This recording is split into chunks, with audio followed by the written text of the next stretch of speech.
Ma'am ನಮ್ಮಮ್ಮ ಹೇಳಿದ್ರು iron calcium tablet ತಗೊಂಡ್ರೆ ಬೇಬಿ ವೆಯ್ಟ್ ಜಾಸ್ತಿ ಆಗಿ ನಾರ್ಮಲ್ ಡೆಲಿವರಿ ಆಗಲ್ವಂತೆ, ಹೌದಾ? Big no.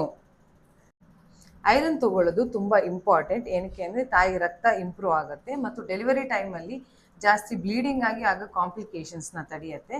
ಕ್ಯಾಲ್ಶಿಯಂ ಕೂಡ ಇಂಪಾರ್ಟೆಂಟ್ ಬಿಕಾಸ್ ತಾಯಿದು ಬೋನ್ ಹೆಲ್ತ್ ಇಂಪ್ರೂವ್ ಆಗುತ್ತೆ. ಆಮೇಲೆ ಸಣ್ಣ ಪುಟ್ಟ ಫ್ರ್ಯಾಕ್ಚರ್ ಏಟಿಂದ ಫ್ರ್ಯಾಕ್ಚರ್ ಆಗೋದು ತಡೆಯುತ್ತೆ. ಐರನ್ ಮಿನಿಮಮ್ಮು 60 ಮಿಲಿಗ್ರಾಮ್ ತೊಗೊಬೇಕು, ಕ್ಯಾಲ್ಶಿಯಂ 1000 ಮಿಲಿಗ್ರಾಮ್ ತೊಗೊಬೇಕು. ಬಟ್ ಏನಂದರೆ ಐರನ್ ಕ್ಯಾಲ್ಶಿಯಂ ಒಟ್ಟಿಗೆ ತೊಗೊಬಾರ್ದು. ಏನಕ್ಕೆ ಅಂದರೆ ಕ್ಯಾಲ್ಶಿಯಮು ಐರನ್ ಅಬ್ಸಾರ್ಪ್ಷನ್ನ ಕಮ್ಮಿ ಮಾಡುತ್ತೆ. ನಿಮ್ಗೆ ಏನಾದರೂ ಗ್ಯಾಸ್ಟ್ರೈಟಿಸ್ ಇದ್ದರೆ ಐರನ್ನ ಊಟ ಆದಮೇಲೆ 1 ಅವರ್ ಆದಮೇಲೆ ತೊಗೊಳ್ಳಿ. ಇನ್ ಕೇಸ್ ಗ್ಯಾಸ್ಟ್ರೈಟಿಸ್ ಇಲ್ವಾ, ಊಟಕ್ಕೆ ಮುಂಚೆ ತೊಗೊಳ್ಳಿ, ಇನ್ನು ಅಬ್ಸಾರ್ಪ್ಷನ್ ಚೆನ್ನಾಗಾಗುತ್ತೆ. ಜೊತೆಗೆ ವೈಟಮಿನ್ ಸಿ ಇರೋ ಕಂಟೆಂಟ್ ಲೈಕ್ ಆರೆಂಜ್ ಜ್ಯೂಸ್ ಅಥವಾ ಲೆಮನ್ ಜ್ಯೂಸ್ ಜೊತೆನೂ ತೊಗೊಳ್ಳಿ. ಕ್ಯಾಲ್ಶಿಯಂ ಐರನ್ನು ಬರೀ ಪ್ರೆಗ್ನೆನ್ಸಿಲಲ್ಲ, ಡೆಲಿವರಿ ಆದಮೇಲೆ ಕೂಡ ಮಿನಿಮಮ್ 3 ಮಂತ್ಸ್ ತೊಗೊಬೇಕಾಗುತ್ತೆ. ನಿಮ್ಗೇನಾದರೂ ಡೌಟ್ ಇದ್ದರೆ ಕಮೆಂಟ್ ಮಾಡಿ ಅಥವಾ DM ಮಾಡಿ, ಫ್ರೆಂಡ್ಸ್ ಫ್ಯಾಮಿಲಿಗೆ ಶೇರ್